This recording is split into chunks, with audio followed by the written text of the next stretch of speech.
Teología es el estudio de temas importantes tales como Dios, Cristo, la Trinidad, el Espíritu Santo, el plan de Dios. Damos la bienvenida al Dr. Alberto Platt, maestro para esta importante materia. Hasta aquí nuestro estudio ha concentrado en los elementos bíblicos que contribuyen a nuestro conocimiento de cómo es Dios. Por ejemplo, sus atributos, la Trinidad, 3 personas con una sola esencia. Ahora, se enfocará en los propósitos de Dios o su plan tal y como se revela en su palabra. Naturalmente, el tema de los planes y propósitos de Dios no está divorciado de su carácter.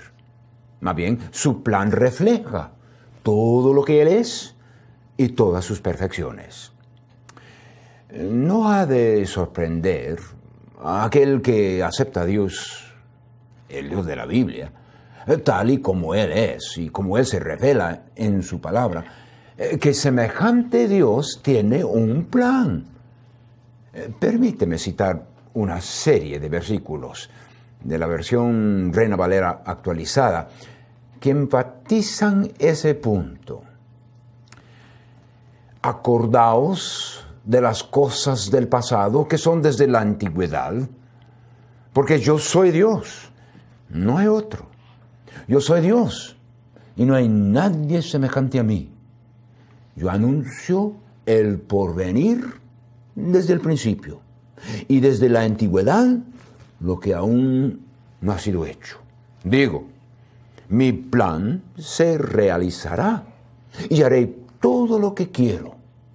Yo llamo desde el oriente al ave de rapiña y de tierra lejana al hombre que llevará a cabo mi plan. Yo hablé y yo haré que suceda. Lo he planeado y también lo haré. Isaías 46, 9 a 11. Jehová de los ejércitos ha jurado diciendo, ciertamente será como lo he pensado y se realizará como lo he decidido, para quebrantar al asirio en mi tierra. Sobre mis montes lo pisotearé. Entonces se quitará de ellos su yugo y será quitada de sus hombros su carga. Este es el plan que está decidido contra toda la tierra. Esta es la mano extendida contra todas las naciones, porque Jehová de los ejércitos lo ha decidido. ¿Quién lo invalidará? Su mano está extendida. ¿Quién la hará volver atrás? Isaías capítulo 14, 24 a 27.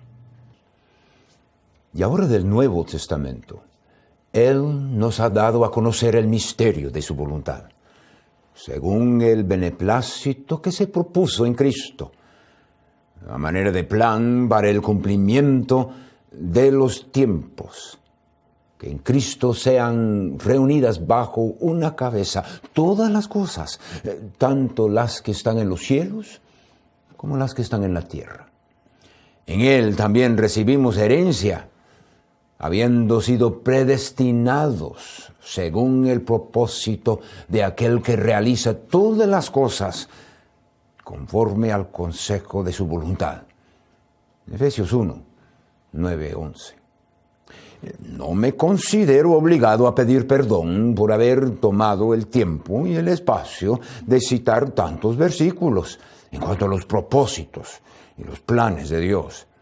Recomiendo que el estudiante medite en los elementos citados, como por ejemplo la capacidad de Dios, el poder de Dios, el alcance de Dios, el diseño de Dios, el control de Dios y en general el plan de Dios.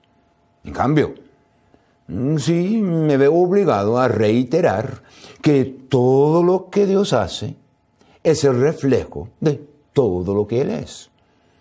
El plan eterno de Dios no está exento de esa premisa. Inclusive, reflejando sobre ese concepto, podemos llegar a ciertas conclusiones en cuanto al propósito de un plan divino. Debido a sus perfecciones, la meta principal de Dios en todo lo que hace, y por ende del plan eterno a desarrollarse en tiempo, es glorificar su nombre.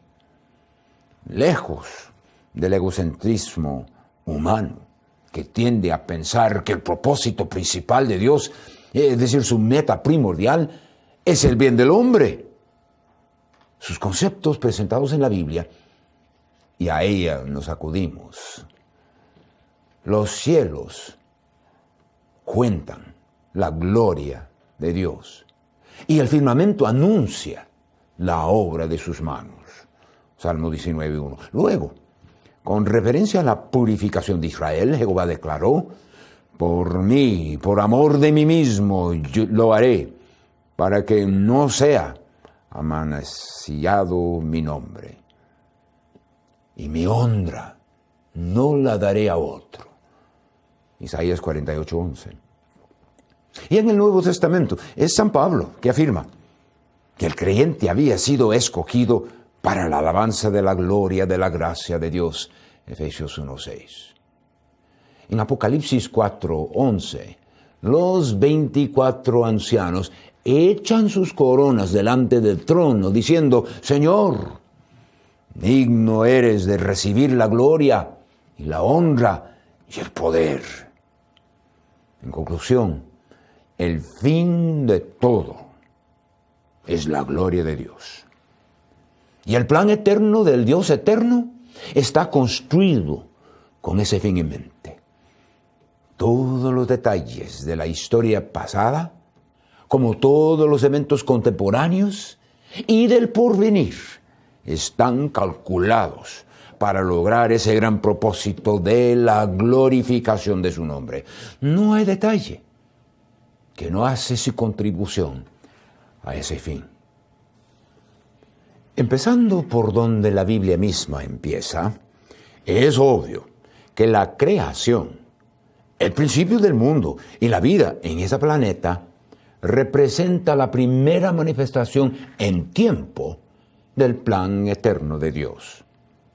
El hombre sí figura en ese gran plan, pero no como el objeto primordial o la meta principal del plan, sino figura cuando cumple con el propósito por el cual fue creado, es decir, el glorificar a Dios.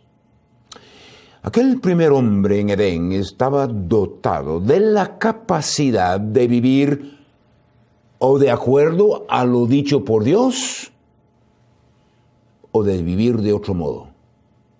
Un repaso de los primeros capítulos de Génesis mostrará el fracaso del primer hombre y de su progenie, en que escogieron independizarse de Dios. Lo interesante es que el pecado que entró por Adán también figuraba en el plan de Dios. Ese acto nefando de nuestros antepasados no le sorprendió a Dios. No hay absolutamente nada fuera del alcance de la omnisciencia de Dios. Por otro lado, es imposible que un Dios absolutamente y totalmente santo fuera el autor o creador del pecado. De ninguna manera. Más bien, Dios siempre actuando a base de su carácter, es decir, sus múltiples perfecciones, incluyendo su sabiduría perfecta, su santidad absoluta y su justicia rectísima, este mismo Dios optó por permitir la entrada del pecado. Lo hizo por razones conocidas solamente a Él, pero siempre de acuerdo al plan cuyo fin es la gloria de su nombre. Desde toda la eternidad, Él había contemplado el remedio de ese problema grave, ¿verdad? Que se expresó en Apocalipsis 13:8, en donde afirmó que Cristo era el Cordero inmolado desde la fundación del mundo. Ahora, los años entre la introducción del problema en el Edén y el remedio que se logró en el Calvario, es decir, desde Adán hasta la cruz, más los años entre el remedio provisto en Calvario y nuestro propio y personal aprovechamiento de ello en la presente época, o sea, desde la cruz hasta el día cuando aceptamos a Cristo, agregados a los años entre nuestros días de aprovechamiento y el juicio final, pues todos esos años alcanzan un total de años que no se nos han revelado. Digo, el número de años no nos ha revelado, pero Dios nos ha asegurado que al compás de lo que el hombre llama la historia, su plan ha estado en vigor. Dios mismo ha estado implementando su plan sabio y santo, empleando una variedad de instrumentos para lograrlo. Considere los elementos humanos que figuraban en la muerte de Cristo, porque verdaderamente se unieron en esta ciudad contra tu santo Hijo Jesús, a quien ungiste Herodes, Poncio Pilato, con los gentiles y el pueblo de Israel, para hacer cuanto tu mano y tu consejo habían antes determinado que sucediera. Hechos 4, 27 y 28. Inclusive, este Dios todo santo, sabio y justo, se ha dignado revelarnos en su palabra algunos de los detalles de su plan de antemano. Es decir, proféticamente. Entre ellos está el bendito y agradable anuncio de aquella parte del plan divino todavía futura, la próxima venida de Cristo en el aire para recibir a su iglesia. Porque el Señor mismo, con voz de mando, con voz de arcángel y con trompeta de Dios, descenderá del cielo. Y los muertos en Cristo resucitarán primero. Luego nosotros los que vivimos, los que hayamos quedado, seremos arrebatados juntamente con ellos en las nubes para recibir al Señor en el aire. Y así estaremos siempre con el Señor. Primero de Tesalonicenses 4, 16 y 17. Bueno, como una especie de introducción, un breve repaso de las diferentes etapas del plan de Dios reveladas en la Biblia, quiero hacer las siguientes observaciones. Una de las divisiones mayores en la revelación del gran plan de Dios es la de dos testamentos, uno denominado el Antiguo y el otro el Nuevo. Mediante los dos, Dios conduce al lector desde la eternidad pasada hasta la edad futura, demostrando diferentes etapas de su plan efectuadas en la historia y por efectuarse en el futuro. Sin embargo, con todo y tener dos testamentos comunicando diferentes etapas del plan divino, la Biblia, a través de todos sus libros y cada uno de sus versículos, presenta solamente una manera de entrar en buenas relaciones con Dios. No ha habido, ni hay, múltiples maneras para ser salvo. La salvación del hombre siempre ha sido y siempre será por la fe. En Génesis, como en el Apocalipsis, el hombre se salva creyendo de corazón lo que Dios ha revelado. Claro que al principio de la Biblia no tenemos la misma cantidad de luz que, por ejemplo, en las epístolas de San Pablo.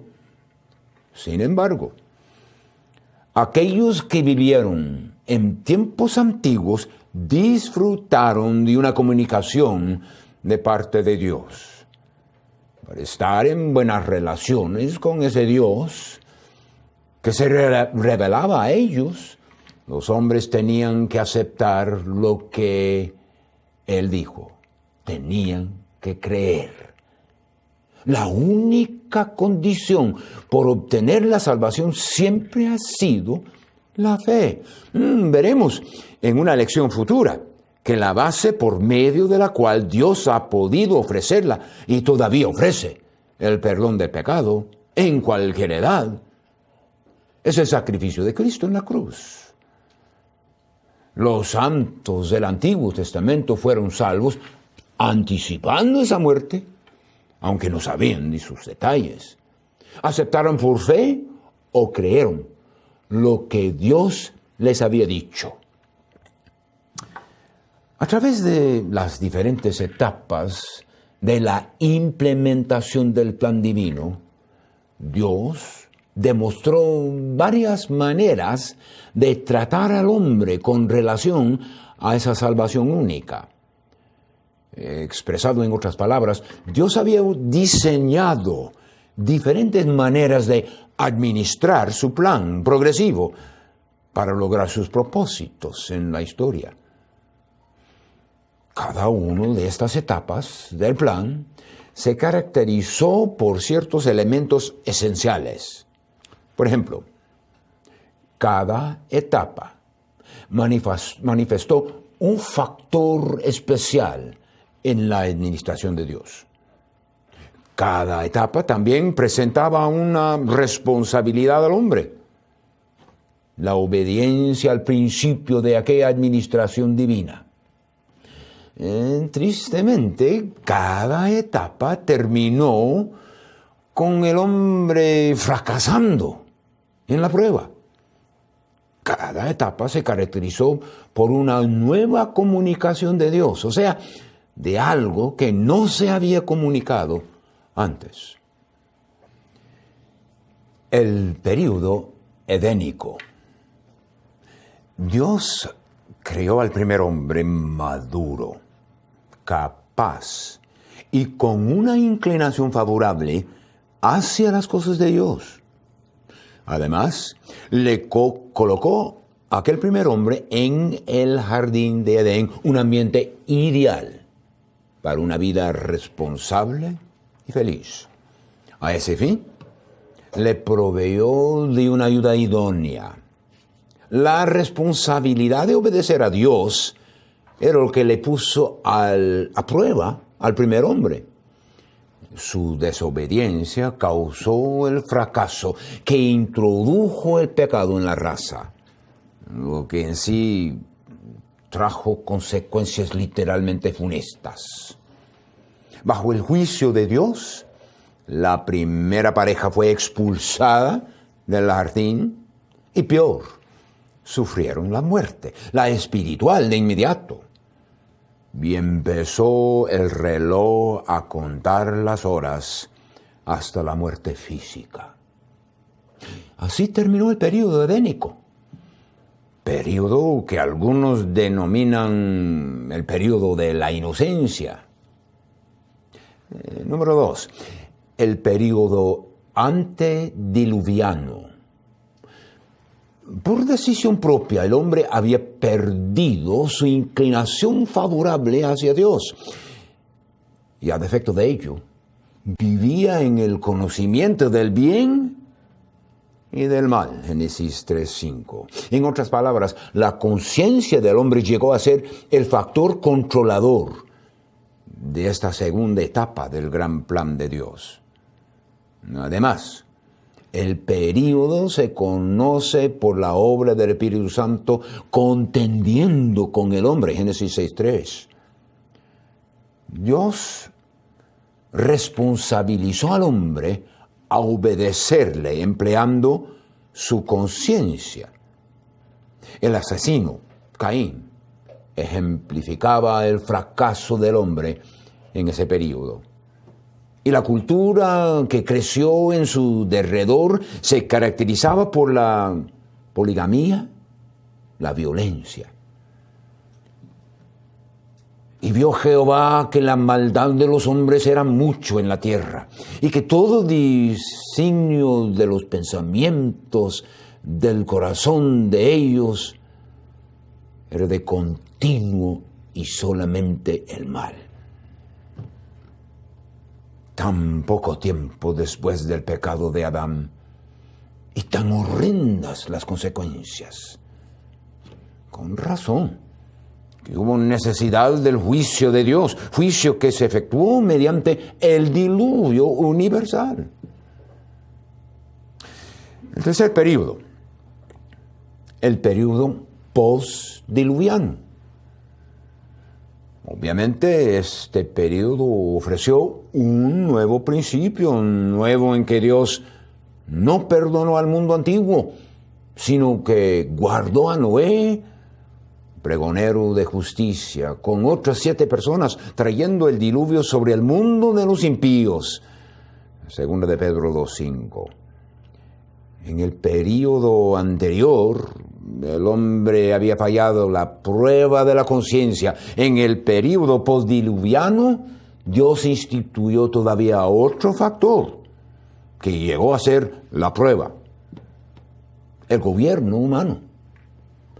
Puesto que Dios, por su odio del crimen de Caín, había determinado instituir la pena de muerte, Él introdujo el concepto del gobierno humano para imponer y reforzar esa ley. Entonces, la prueba del hombre era si estuviese dispuesto a obedecer a Dios por su conciencia reforzada por la institución del gobierno humano. Fallaron los descendientes de Noé en su desobediencia al mandato de Dios. En Génesis 9, 1 y 7. Fructificad y multiplicaos y llenad la tierra. Y su rebeldía se manifestó en la construcción de la famosa Torre de Babel. Vamos, edifiquemos una ciudad y una torre cuya cúspide llega al cielo, y hagamos un nombre por si fuéramos esparcidos sobre la faz de toda la tierra. Génesis 11:4. Así que, por castigo, Dios les esparció, así forzándoles a cumplir con lo que Él les había mandado antes. Aunque el gobierno humano fue instituido por Dios a razón de su plan perfecto, ese mismo plan hacía que se subrayara la condición pecaminosa del hombre. El período patriarcal es el cuarto período. A los factores de conciencia y gobierno humano, Dios agregó en este período el factor promesa, introducido mediante un pacto incondicional hecho con Abraham. Ese factor le otorgó promesas personales, nacionales y universales. En un estudio próximo estaremos considerando el pacto con Abraham con más detalle. La prueba de esta época y esa etapa del plan de Dios consistía en ver si el hombre le obedecería con la presencia de factores como la conciencia, el gobierno humano y ahora las promesas. Muy especiales promesas de parte de Dios mismo. Como un individuo, la Biblia nos informa que Abraham creyó a Jehová y le fue contado por justicia. Génesis 15:6.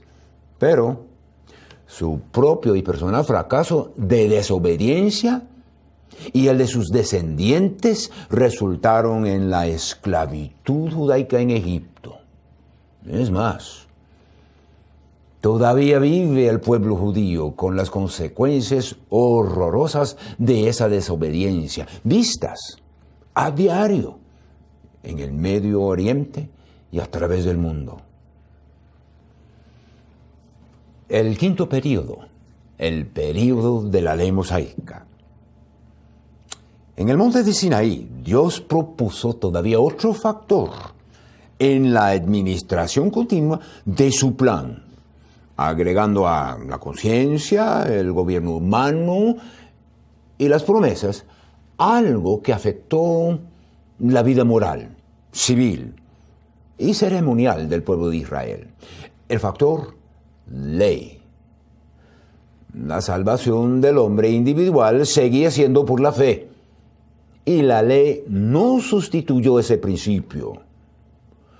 Su diseño era de proveer un freno moral externo, y la ley estaba escrita en tablas de piedra, y hasta el futuro dorado de su conversión estaría escrito en el corazón de Israel.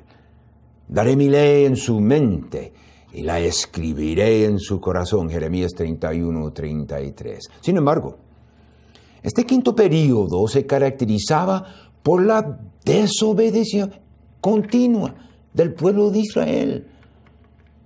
Efectivamente, rehusando el dominio de Dios y terminando con el rechazo de su Mesías. Esa historia del fracaso es también una historia del juicio de Dios, incluyendo la desgracia de la cautividad en Asiria y Babilonia, y al fin, la dispersión mundial.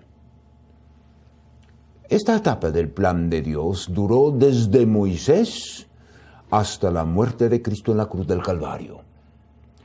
El estudiante bíblico se acordará que cuando murió Cristo, el velo del templo en Jerusalén se rasgó en dos, de arriba abajo. Mateo 27:51, señal que Dios había completado esta etapa del plan, pero no que se había terminado su plan total para el pueblo de Israel. Gracias, Dr. Platt, por guiarnos a través de lo que dice la Biblia acerca de la teología. Estudia tus notas y prepárate para la siguiente lección. Hasta entonces.